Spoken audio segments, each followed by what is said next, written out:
3 कोटी मराठी आहेतच रे का? मी उलटा प्रश्न विचारतो, तुमची लोकसंख्या तरी 3 कोटी आहे का? एकूण लोकसंख्या किती आहे? महाराष्ट्राची 12 कोटी. काय 12 कोटीमध्ये हे लोक किती आहे? 12, 13, 14, 15% मॅक्झिमम. काय मग 12 कोटीच्या 15% काढा तुम्ही किती होते? आणि त्याच्यातले का 100% जाणार आहे का घराला कुलप लावून? बोलताना कुठेतरी आधार पाहिजे असतो.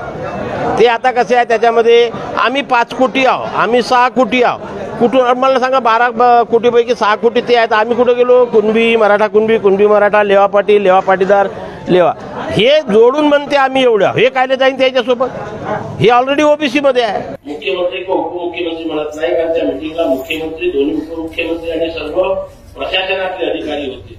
तर की कुठल्याही परिस्थितीत आम्ही ओबीसीच्या आरक्षणाला धक्का लागू देणार नाही, सरसकट कुणब्यांचे प्रमाणपत्र देणार नाही. ज्याप्रमाणे बिहार राज्यामध्ये जनगणना झाली, आमची सुद्धा इच्छा आहे की महाराष्ट्र राज्यामध्ये जातींची जनगणना करावी. फक्त आम्हाला अभ्यास करण्याकरता थोडा वेळ पाहिजे असं सरकारने आपल्याला लिहून दिलेलं आहे.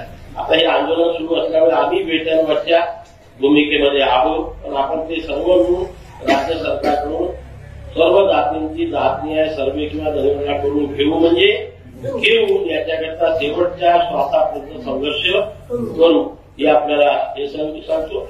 आणि त्याच्यामुळे सकारात्मक विचार सरकारने केलेला आहे.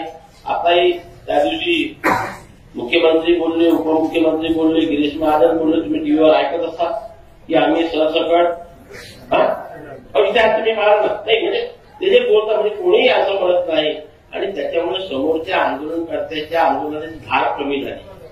लक्षात घ्या, प्रत्येक वेळेस वेगळाच शब्द.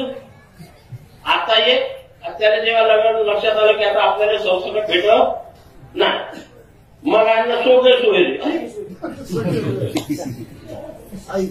जो शब्द या देशात मान्य नाही होऊ, ब्लड रिलेशन हा शब्द दिलेला आहे तो देशामध्ये मान्य आहे. आता तुम्ही म्हणाल नाही बायको कोणाची कोणत्याही समाजाची आहे, मग त्या समाजाचे सर्टिफिकेट आम्हाला हे शक्य होऊ शकत नाही म्हणून सरकारने ते सुद्धा स्पष्ट केलं की सगळ्या सोडायला भेटणार. आणि ते सांगितलं आम्हाला ओबीसीतूनच पाहिजे, ओबीसीतूनच पाहिजे, ओबीसीतूनच पाहिजे. घरची खेती होय का कोणाची घरातून पाहिजे?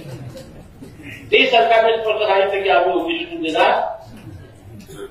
आणि मग आपल्याला लिहून आहे यायच्याही व्यतिरिक्त मी असं म्हणत नाही, रात्र वैद्याची आहे, आपल्याला जागृत राहावं लागणार आहे. आणि म्हणून मी नेहमी, तुम्ही जर माझे व्हिडिओ पाहत असाल, तुम्ही व्हिडिओ नाही माझे पाहत असतात मीडियावर सर्व टिकीटर, की आम्ही वेट अँड वॉचच्या भूमिकेत